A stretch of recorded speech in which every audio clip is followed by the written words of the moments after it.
Kasus Raja Ampat ini membuka pintu kepada Pak Prabowo bahwa memang harus dilakukan audit, termasuk smelter di mana-mana.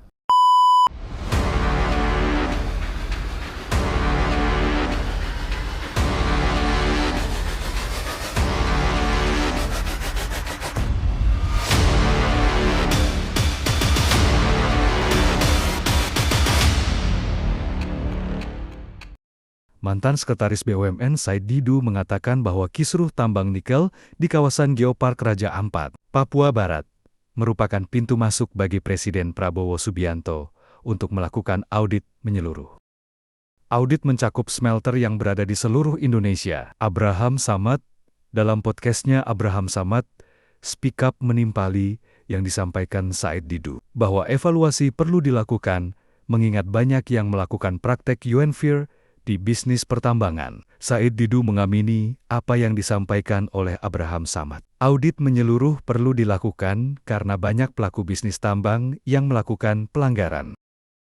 Menurut Said, bukan menjadi rahasia jika pemilik tambang adalah orang yang mempunyai pengaruh, baik dalam kapasitasnya di partai politik maupun aparatur negara yang berpangkat. Karena pelanggaran tambang ini banyak sekali, Pak Prabowo udahlah lakukan audit semuanya. Harus diaudit semuanya. Harus semuanya. Jadi kasus Raja Ampat ini membuka pintu kepada Pak Prabowo bahwa memang harus dilakukan audit, termasuk smelter di mana-mana. Harus dievaluasi semua. Harus dievaluasi semua. Karena banyak diantaranya yang sebenarnya melakukan praktek-praktek unfair ya. Ya. Jadi kita tahulah Pak Mas. Ini kan hampir semua tambang ini kan pemilik partai lah. Ketua ini itu kita pemilik paham. Partai, parcok, kemudian aparat ya. Aparat itu kan mereka semua. Dia yang backing ya. Yang backingnya dan pemiliknya juga mereka juga. Ada bintang-bintang juga yang membacking. Ya udahlah hampir semua nggak bisa dipungkiri itu Itu bukan rahasia umum Pak. Bukan rahasia umum.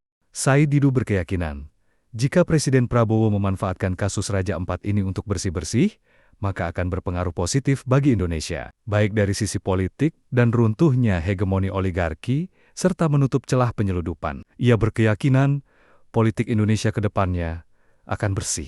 Mengingat yang terjadi selama ini, politik Indonesia didanai oleh para oligarki.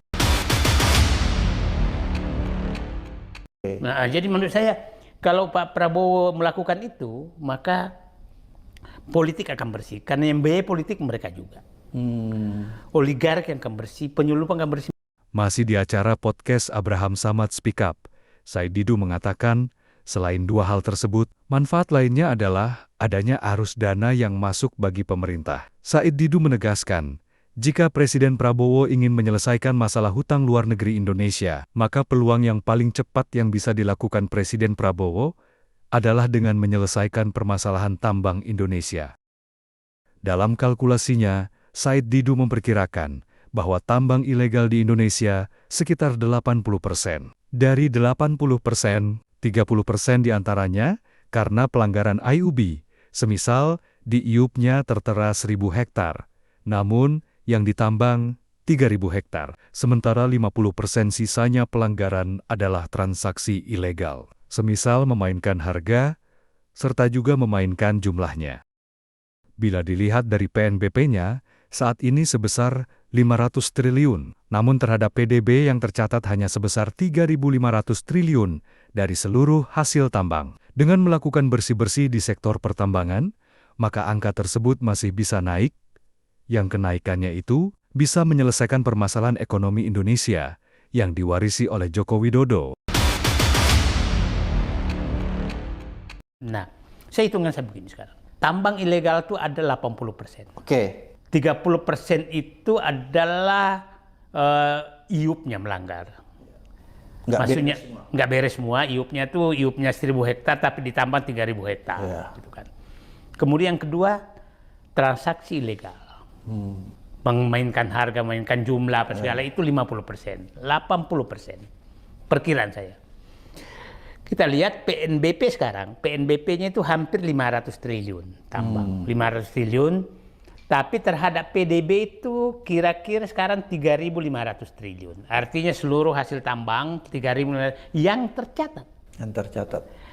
Kalau itu dinaikkan 80%, artinya ada mencapai 5.000 triliun dong terhadap PDB. Naik 2.000 triliun dong. Terhadap PNBP naik dong menjadi 1.000 triliun, 1.500 triliun. Artinya, kalau Pak Prabowo ingin menyelesaikan negeri ini, maka selesaikan tambang. Hanya itu salah satu peluang yang paling cepat.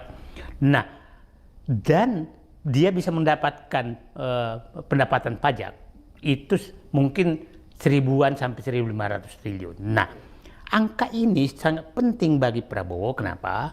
Karena bayar utang yang ditinggalkan oleh Joko Widodo. Lebih lanjut, Said Didu mengatakan, di bawah kepemimpinan Jokowi hutang, Indonesia mengalami peningkatan yang signifikan, yaitu dari 2.400 triliun menjadi 8.000 triliun. Angka 2.400 triliun merupakan akumulasi dari sejak Presiden Soekarno sampai dengan era Bambang Susilo Yudhoyono. Sementara Joko Widodo, yang hanya 10 tahun, meninggalkan beban hutang yang begitu besar kepada Presiden ke-8 Indonesia, Prabowo Subianto, di mana, menurut Said Didu, Prabowo berkewajiban melakukan pembayaran hutang dengan cara mencicil sebesar 800 triliun per tahunnya.